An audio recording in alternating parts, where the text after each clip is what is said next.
How's it going, everybody? Andrew Zarian here, Wrestling Observer Live. We're here every day, Monday through Friday, 3 p.m. Eastern, 1 p.m. on Saturdays with Jim Valley, and Sundays with me. Happy Sunday, everybody. It is cold here. We got a polar vortex happening here on the East Coast. It's starting tonight. We're getting snow. First significant snowfall of the year.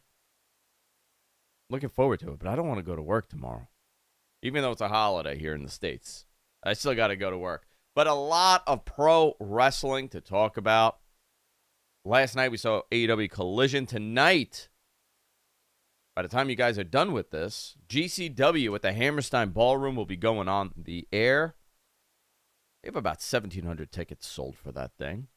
I was just there in that building. Awesome venue. Awesome venue. I hope they have a great show. But Collision, we saw a couple interesting things. Chris Daniels, possibly his last match last night with Adam Page. It was a really good opener. Texas Death Match. We also saw the Death Riders in the main event, but is this leading to a Learning Tree Death Riders match? TNA, WWE, major partnership. We'll break that down. Actually, I think you may see the beginnings of that tonight. And also the Royal Rumble. More people have declared for the Rumble. My favorite show of the year. Nothing better than the Royal Rumble, to be honest. Even if it's predictable to you on who's winning and who's not winning, it's still such a blast of a show to watch. That's coming up in about 2 weeks, 3 weeks, 2 weeks, I think. What is it, the 2nd? So that's soon also. We have a lot to talk about. Ton of stuff happening in the world of professional wrestling. When we come back from break, we'll go into Smackdown. We'll go into Collision. We'll also go into this partnership with TNA for WWE and what that means for AEW. Wrestling Observer Live here on Sports Byline. Stay tuned. Wrestling Observer Live here on Sports Byline. Sunday edition of the show. Do me a favor. Hit me up on X at Andrew Zarian. Listen, TikTok's gone. There's no TikTok. There's nothing else you guys are going to be doing.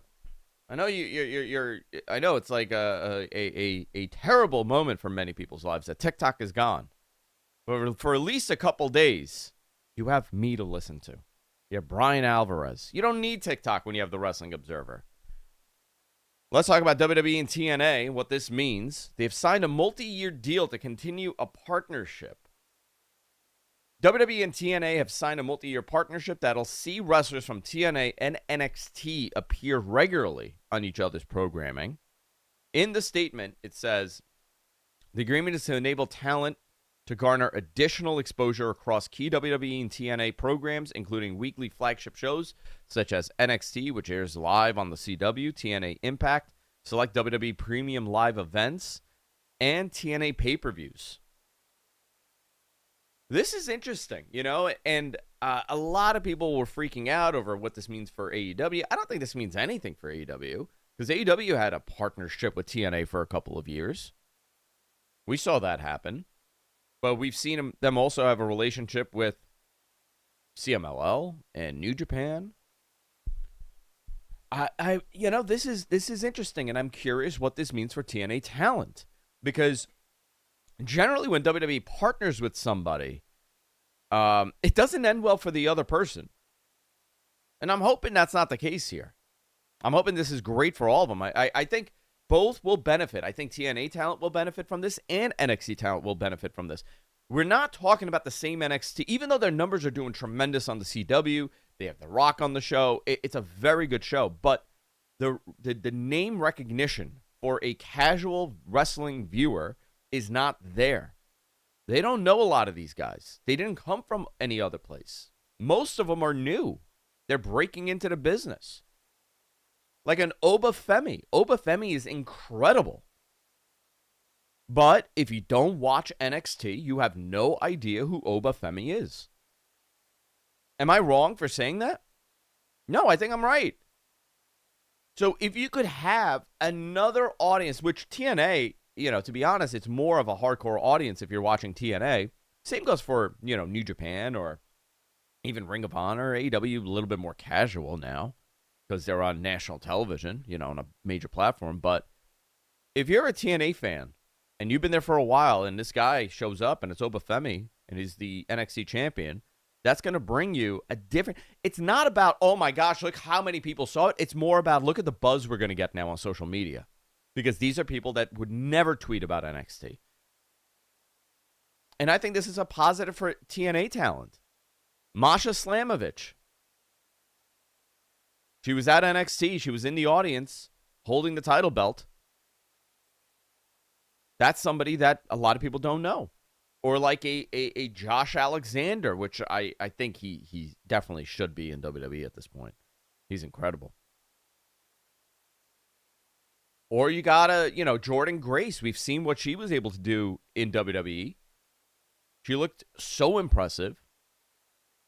I think this is a nice bridge for both. Who, if you really look at it, MJ, you would say TNA has more recognizable names right now than NXT to a casual viewer. Yeah. Nick Nemeth, right? You got Dolph Ziggler. Yeah. Joe Hendry went viral. The Hardys, obviously. Of course. I mean, duh. They have some names, but they have some names. One thing that you mentioned, one thing you did say there was how WWE is trying to get more people recognizable. Notice what they've been doing lately, and you brought up Masha Slamovich. They're doing this on Raw too, where they're bringing in NXT people and people that you want to know and putting them in the audience and saying this person is this. I think they're trying they have to do that. They have to now, because what was, it's sometimes not everything that you do. It's about what the outside world is doing. When you go back to TNA, or I'm sorry, NXT from 2017, 2016, when they were booming, most of that roster was recognized names from professional wrestling that hardcore fans knew. I have a poster behind me here. Okay, this is from November 2016. You got Nakamura. This, you got DIY, you got Samoa Joe, you got The Revival, you got Asuka. These are all major names now. But they did rely heavy on them. They were known on the indie scene. And they were people that were known on the indies. So you would go, if I want to see a Johnny Gargano match, I was going to NXT. And then I was tweeting about it, and I'm posting about it. And it works. It helps. I think this is going to be the same thing. I think the buzz that's going to be created here is going to be really good. Now, what does it mean for talent going over to WWE? I would expect Jordan Grace to go. I would expect Masha Slamovich to go. I think Joe Hendry would be a great person on that roster. You mentioned Josh Alexander. Josh Alexander, he's a total Tell me stud. You don't want to see a Chad Gable Josh Alexander match. Yeah, like or today. Or what happens if this is an I Quit match on that show. We'll talk about TNA Genesis also today. But it's an I Quit match with Mike Santana. What happens if Ethan Page costs Josh Alexander that match? And now he goes to NXT and he has a great program with Ethan Page's former partner and person he wrestled. That would be fantastic. I'm more curious about this Tessa Blanchard Jordan Grace match on this card. But there's some stuff there. This is a unique time for both companies. I think this is a positive for TNA, but what does TNA want to get out of this? They were shopping for a new station. That was the rumor a while ago. Does this help them? I think so. If they go to a station, they're like, hey, listen, or Paramount, whatever they go on. And like, look, WWE talent's on here. Yeah, it does help. Definitely does help. One thing I will say, and just to add to this, and I brought this up with you before, is I've always thought WWE needed for their upcoming talent, an excursion platform, someplace they can go and work a different style and work with different people. This gives them one in the States. They don't have to take them overseas. Although I still think they should take more. Well, I mean, look, think about who's been, but people have been in Japan. Noah just did it. They just did one with Noah. Yeah, they just started doing it. But I'm saying in the past they haven't. So this is one more opportunity to have more people get more matches and working different styles, and maybe speed up their development a little bit. Well, also remember, there's house shows are gone now, right? So Yeah, you're for the not most getting part. that opportunity to work, 3-4 days a week. Not that some people don't like that, but other people do. I think if you're breaking out in something, you should put in as many hours Well, as we're down to possible. what, two house shows a week, like just the Not weekend always, shows. That's not it. always. And not always, right? So if Mm. you could have it, and less for NXT talent, because there are people that are never wrestling. But if you could work something with TNA where they're doing, some up and coming guys are on a pre-show, or they're on a different TNA show, or they're on a pay-per-view, you could do something different, and you could get More buzz, reps. more reps, different, and a different platform, a different place, a different space. This goes a long way. I think this is great. I think this is great for pro wrestling. I think this is healthy if TNA is in existence. I think it's healthy that WWE is open to working with them. What I do not think is healthy is how they refuse to acknowledge AEW and like how Penta Right. debuted, and we'll talk about that Penta debut when we come back from break. I don't want to spend too much time on Raw, but I do want to talk about Penta because I got a lot of people asking me questions that are not necessarily wrestling enthusiasts, but they occasionally watch. And the reaction to Penta was interesting by some people to me. I think this is a positive, and I can't poo-poo on it. Sorry, guys. I know generally when it's a WWE story, people think it's big, bad, and evil, but you can't predict this company right now because it's a very different fundamental company. TKO does not think like Vince McMahon, even if some of those Vince-isms are still in existence. When we come back, we're going to talk about Collision, we're going to talk about Smackdown, Penta, and a whole lot more. Wrestling Observer Live here on Sports Byline. Stay tuned. Wrestling Observer Live here on Sports Byline, Sunday edition of the show. Penta, Monday, he debuted in San Jose. There was a lot of questions about this because originally it was supposed to debut on the Netflix debut of Monday Night Raw. That got pushed back. They were in San Jose. Great crowd. Was Dave that Dave did not go to that show? I think Garrett went to the show. What did you think of Penta? I thought his presentation was, I mean, as far as how to present a new character and mention that, hey, this guy's been everywhere. Of course, they didn't mention AEW. I already said that, but just the and I know some people are iffy on the music. I like the music. I like the I like the presentation. music. I didn't dislike the music. They made him look like a star coming off the rip, which is something that I think maybe AEW didn't do. If there's a difference. I'll give you this. He was definitely nervous, rightfully so. Yeah. The presentation was great. The character is fascinating. People are intrigued by my father, right? Here's a great example. We were talking about in a previous segment, casual viewers, people that just channel surf or like they see it's on, they put it on. My father saw it on that WWE was on Netflix. So he put it on. And he's watching it the other day, and he calls me, and he goes, hey, who is this guy? You got to say it like your dad. If you're gonna hey, quote listen, your dad, you gotta say it. Andrew, listen. Man, I gotta omit some words because my father likes to put in a couple naughty words every other word. Listen, who is this guy? I'm like, who? He goes, Octagon. Octagon. And I'm like, no. You talking about Penta. He changed his shape. He changed his shape? He goes to WWE, changes shapes? He goes, yeah, that guy. I'm like, Penta, he's great. He goes, I've never seen him before. I said, yeah, that was his debut. He goes, I like him.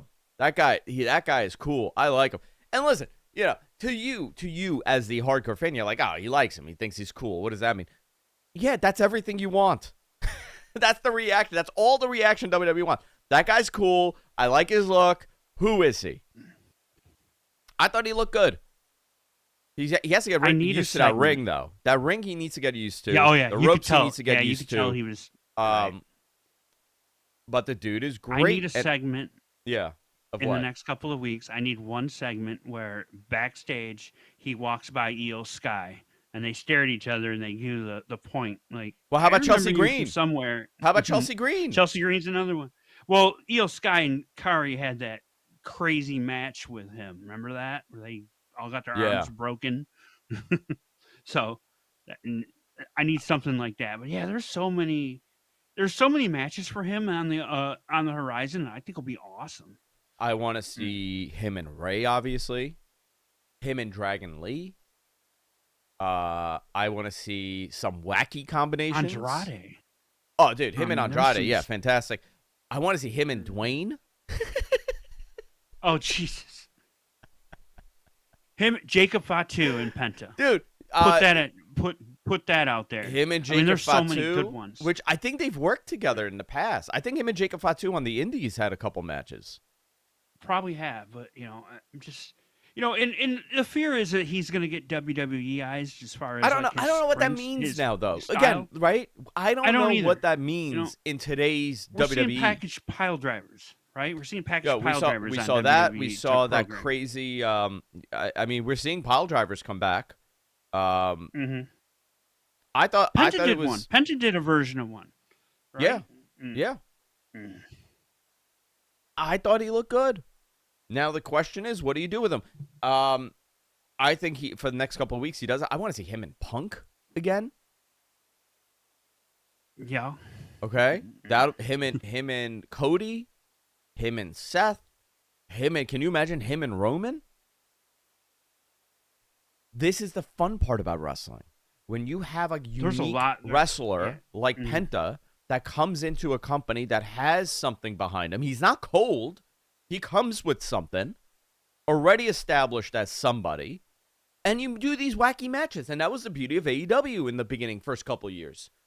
I always give an example of, if it was Claudio and Trent Beretta in a match in WWE in 2020 or 2019, most people would be like, just another match. But because AEW was putting it on, and it was a wacky match that you've never seen before, you were intrigued by it. And the same goes here. I think people are going to be very intrigued by this. I think they're going to be really into this.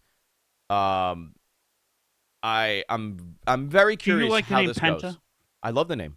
Do you like just Penta without as far as that? They didn't try to add his Pentagon Jr. or anything. Yeah, fair. Yeah, but he hasn't been Pentagon Jr. in a long time. Yeah. The story of Penta. This is not the first Penta in WWE. Right. It's not. No, I know. The original one was there. This guy's been wrestling for 45 years. He looks incredible. Looks incredible. Lineup for Monday Night Raw tomorrow. Seth Rollins versus Drew McIntyre. Pure Fusion Collective versus Damage Control. The New Day in action. Hall of Famer JBL will appear. I wonder if he's declaring for the Royal Rumble. Jey Uso appears. Sami Zayn addresses the WWE Universe. And WWE Intercontinental Champion Lyra Valkyria returns to WWE Raw. Let's go into SmackDown here, because this show had a lot of moving parts. Kevin Owens is excellent. He's incredible. He was wearing a shirt. What did it say? The son of like an electrical engineer, something like that. Yeah. Find out what, while we're doing this. Find out what that shirt said. I died. I died. Rey Mysterio opened the show. He declared for the Royal Rumble, so now we have another legend in this Rumble. A lot of big names this year already declared, which I like. I like that. That's, sometimes they don't do that. Sometimes the big names are in their own programs and they're all doing their own thing, but this year it seems like everybody's in the Rumble. Let me see if I have the declared list here so far. We have John Cena, CM Punk, Roman Reigns, Seth Rollins, Drew McIntyre, LA Knight, Jey Uso, and now we got, obviously, Rey Mysterio. I'm into this. Owens told Rey if he won the Royal Rumble, he'd be honored to wrestle him at WrestleMania, but Rey Mysterio let him know that he isn't the WWE champion. I guess Kevin didn't know that. Caused him to snap and lay out Rey Mysterio. Yeah. His mannerisms, he's in denial, is so good. He's just so good at what I bet he's having such a freaking blast running around town with that title belt. Oh. The title belt that everybody wants. The title belt that everybody wants. Yeah, everyone that's 45 and under. Mm-hmm. That never could have had an opportunity to have that title. Yeah, I think he's achieving something here bigger than, I don't know, holding the Universal Championship. I think this probably means more to him than holding that Universal title. He got the winged eagle, dude. It's 1988. He's running around as the top heel in the business. He beat up Rey Mysterio in front of his family, also, which added a nice little element. Bianca Belair and Naomi defeated Nia Jax and Candice LeRae. Jimmy Uso defeated Carmelo Hayes. This went about 12 minutes. I thought this was a good match. You got a Solo Sikoa and Jacob Fatu segment. Earlier in the day, there was a clip of Triple H producing these guys. Did you see that? Yeah, Very I did cool. see it. I like those behind-the-scenes stuff. What did you think of that opening? Because, I mean, really, the star of this group now is not so much Solo Sikoa, it's Jacob Fatu. That promo he gave, oh, yeah, and you could tell they had Solo leave the ring. I don't know what's going on, but that promo was great. By the way, I wanted to update you. That shirt read, the Canadian dream son of a security systems technician. A security systems technician, fantastic. Yeah. Great. Yeah. But yeah, Jacob Fatu is, I mean, they're fast tracking him into like the title picture. Would not be surprised by the end of next year he's got one of the belts. Yeah, he's incredible. Again, you see someone, you're like, oh man, that guy's special. There's something there. But look at the lineage. Who's his father? Tonga Kid, right? Yeah. I mean, again, these guys are bred for pro wrestling. It's been in their DNA for generations. And it will continue to be. Yep. It's actually, you talk about families. Like, this family, really, you talk about the Von Erichs, you talk about the Harts. This one family is the, yeah. is the family of pro wrestling. I mean, really, how many... Is there another family in pro wrestling that has put out so many top stars? Successful names in pro wrestling. I can't think of anybody to this extent. And you would be correct. Motor City Machine Guns defeated Los Garzas. I like that they're doing something with Angel and Berto. Piper Niven defeated B-Fab. Kevin Owens defeated Rey Mysterio. Charlotte Flair vignette aired, so assume her for the Royal Rumble. This was right before the main event, which was Tiffany Stratton and Bayley for the title. Going about 20 minutes. Tiffany Stratton retained the title after Roxanne Perez, who was ringside, distracted Bayley. This comes after their interaction on NXT. Maybe we're going to get Bayley and Roxanne Perez now on NXT. We are. I think so. I think that's the direction. And that's a big match. Nice blend to what they're doing to NXT. It was okay. 3 hours, a lot of wrestling, which I welcome, but good stuff. We'll be back right after this. Wrestling Observer Live here on Sports Byline. Stay tuned. Wrestling Observer Live here on Sports Byline. AEW Collision last night. Fun show. Nice quick 2 hours. I had people over. And of course I tell people it's 8 o'clock. Tick, tick. Time to watch some wrestling. And I make everybody go in my living room. I tie them to the seat. I keep their eyeballs wide open. And I tell them, do not make a sound. You cannot move. We're watching AEW. You put little toothpicks. You put little toothpicks on their eyes. Yeah, it's really fun for everybody. Show started off with a Texas. It is, yeah. That's that's what Tony pays me to do now. That's the big bucks. That's how their ratings are going to improve. He called me. He's like, Andrew, we need to do some sort of brainwashing now. Change the perspective. Texas Deathmatch, Hangman Page defeated Chris Daniels in possibly his last match by knockout. I thought this was a lot of fun. I thought this was a really good match. Chris Daniels was bleeding immediately. I think it was like 4.5 minutes in. He started bleeding. Is this the end of Chris Daniels' career? It feels like it. I don't know. Maybe they're transitioning to a different direction. 1993 he debuted. And, a lot of what ifs about Chris Daniels.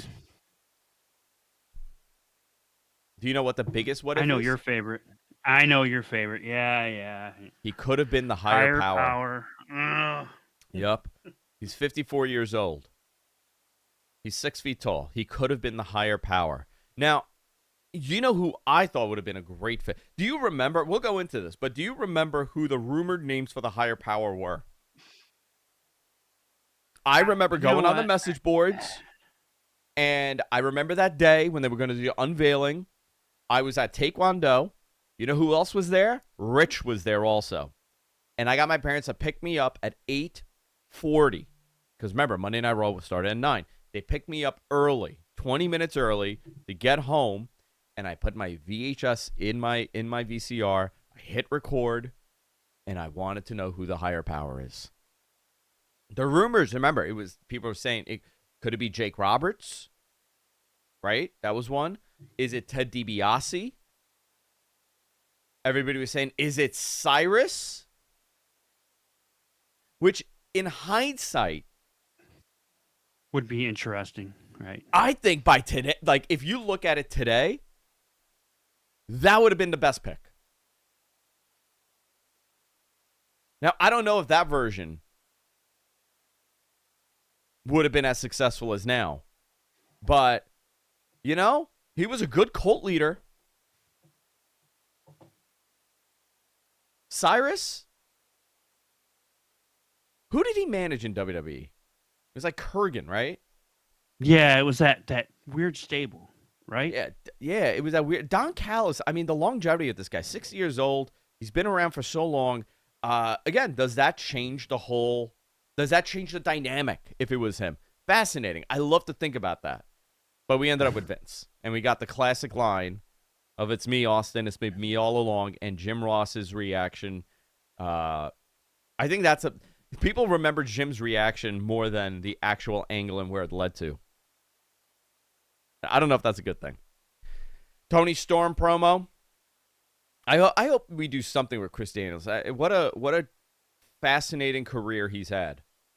Never WWE, but he achieved everything everywhere else. You know, to a higher level. I mean, his TNA run was incredible. Tony Storm promo. Storm says that it's her dreams are coming true, as she would wrestle in the building where she first saw her first wrestling match.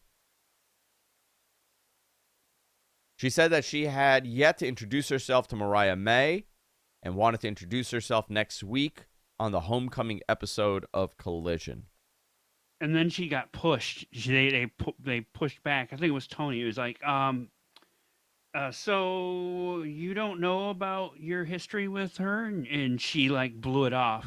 So, so do you think it's going to be a case of I bumped my head and now I have amnesia, or is this going to be her greatest theatrical performance? I think the second one. I think the latter. I think that's where they're going. We're gonna get that sly smirk at the most inopportune time. Everybody's like, "Oh, it's been I'm telling you, the whole she wins time. the title back. She comes out and does her acceptance speech for the role that she played. You know what? I got goosebumps. I like that booking. Yeah, that's the way to do it. She's such a brilliant actress. She's been pulling this off the whole time. The whole time, great. Her greatest role, the Rookie. You know what? I think RJ's working on that, right? You know what? I'm gonna message him after. I'm gonna say, if you are doing this, you're a genius. You know what? I think now that I remember that RJ's working on this, it's 100% a ruse. 100%. We got the you could go the other way too, where it's a bump the head situation too, and it's still I love the bump on the head. I love the bump on the head. That was my angle for Lana booking. Yeah, my Lana booking. She goes from an all-American girl and then gets bumped on the head, and now she's the ravishing Russian. Daisy Dukes and the top, and, you know, she's doing that whole thing with Dolph Ziggler, and then she gets bumped on the head, and she goes back to Rusev. That was my angle for her. Undisputed Kingdom, Adam Cole, Kyle O'Reilly, Roderick Strong defeated Shane Taylor Promotions. I don't know what they're doing with Undisputed Kingdom. They're back. They're not back. Shane They're Taylor back together. looked like a beast, by the way. He did, yeah. He's looking good. I was distracted during this match because I had a disappointing football game. The Detroit Lions? Yeah, I'm so sorry. My condolences. Yes. But I did in the breaks was watching this, and I happened to look over at the screen and see Shane Taylor just killing people. I was like, this is how this guy should be booked. Yeah. You got Murder Machines, Brian Cage and Lance Archer defeating Top Flight, Dante and Darius Martin with Layla Gray. After the match, Action Andretti in that ridiculous coat, that puffy red coat, came out to talk trash to Top Flight. Then Leo attacked them from behind. And you know what's funny? I don't know if this is their idea of the jacket, but they can't wait to pull this thing off as fast as possible. Leo Rush entered that ring, and within a half a second, that jacket was off. That was funny. Well, so here's my question: Is I missed where they were all friends, and all of a sudden they're apart. I must have missed one episode. You must have missed somewhere. it. Yeah, it happened. So that's the feud now. We'll probably get that next week. Action. The Acclaimed appeared, and it appears to be the end of the Acclaimed. It was Anthony Bowen and Max Caster were out there. They were going back and forth. Caster asks Anthony Bowen to pick between him and Billy, and he picked Billy, and I guess that's the next program, Bowen and Caster. Listen, I think this is intriguing, but again, I don't knock talent ever. I think if you are performing at this level, on television especially, you are a supreme level of pro wrestling. You achieved something. Doesn't matter if your in-ring is there or not. You achieved it. I like Caster and Bowen together. I think the Acclaim had more legs on. They had more leg. It wasn't over. Right. So what does this do if you're ending this? I don't know what this means for Anthony Bowen. I don't know what this means for Max Caster. I don't know about how you feel about them as individual talents, singles, but I think Anthony Bowens has got a better run. Listen, I think he looks incredible. Yeah, but think about the amount of talent that's on that roster and what they would need to do to stand out as an individual act. It's very difficult. They're mid-card. Definitely mid-card. And again, I don't know mid-card, lower card, upper card. I don't know, but I think they have more success together than apart. And I think this act still had some room. I don't know. I feel like it was long in the tooth a little bit. Maybe for you. I'm curious where it goes. Again, I'm a big believer of letting things play out sometimes and seeing where it goes. I want to see where this goes. Do I think it's going to be a home run 5-star classic? No, but I'm curious if it leads to something else that we don't know. AEW Continental title match. Tomohiro Ishii against Kazuchika Okada.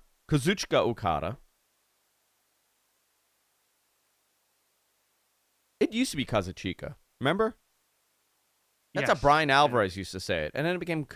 Everybody realized that was wrong. Kazuchika Okada. I did not love this match. And I'll tell you why.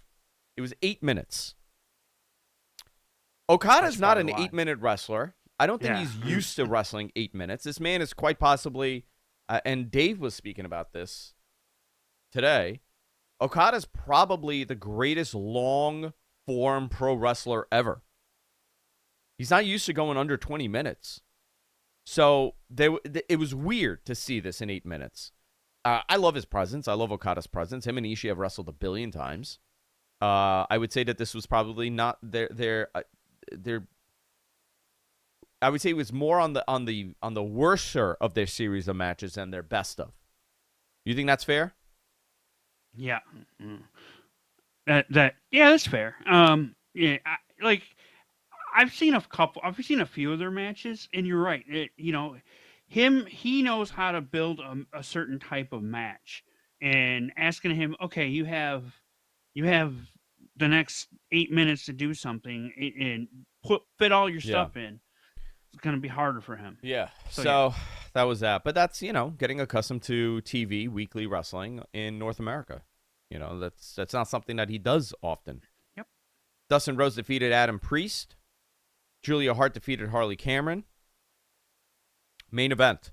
Powerhouse Hobbs and Rated FTR, along with the Outrunners, Truth Magnum and Turbo Floyd, defeated the Death Riders, Jon Moxley, Claudio Castagnoli, Wheeler Yuta, and the Learning Tree, Chris Jericho, Big Bill, and Brian Keith.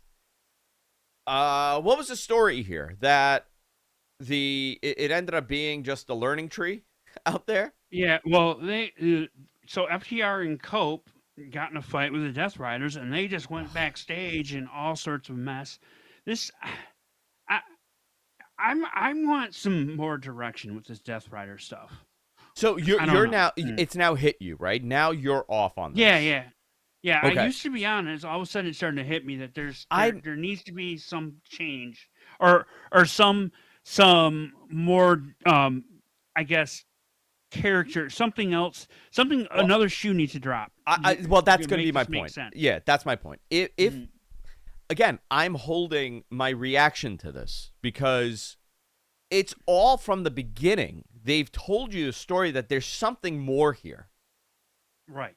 It's always been lingering there. And I don't know if it's because of certain words that they used early on in this, or it also has to do with the fact that the internet picked up on this and they have manufactured a want that may not happen.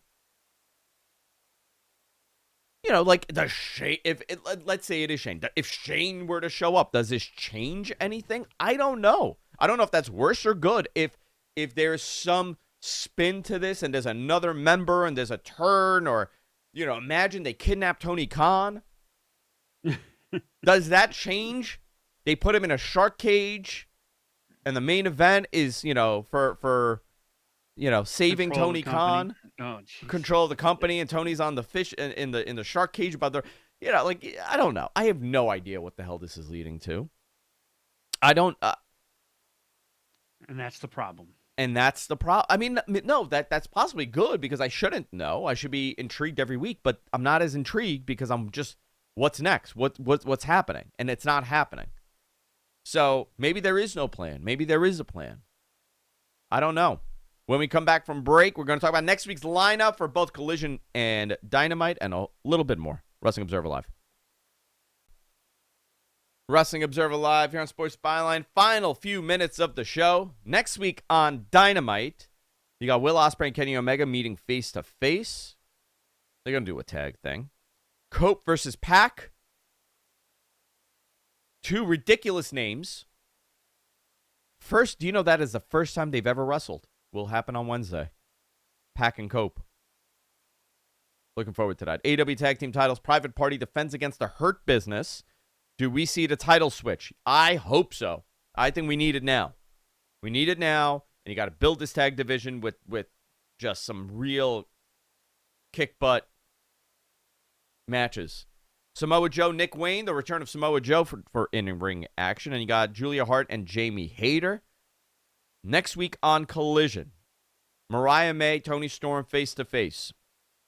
Daniel Garcia, Matt Menard, and Angelo Parker versus the Undisputed Kingdom.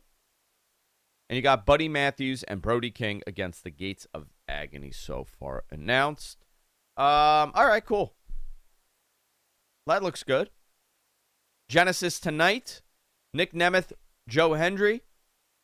The Hardys versus the Rascals. Moose versus Ace Austin. You got Tessa Blanchard, Jordan Grace. Masha Slamovich, Rosemary, and a Clockwork Orange match. An I Quit match between Josh Alexander. You also have The System versus Eric Young and Steve Macklin.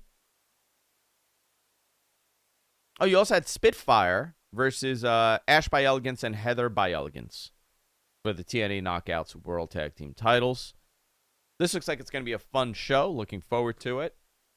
Guys, do me a favor. Message me. Let me know what you think. I want your thoughts. I want your thoughts on the Death Riders, where you think it's going. I want your thoughts on the the WWE NXT TNA partnership. I'll be back on Tuesday here on Wrestling Observer with Garrett Gonzalez for We're Live Pal. Also Beyond the Bell with Rich Stambolian that I do. And Matt Men on Fridays. Guys, that's it for this week. We'll see you all later. Take care.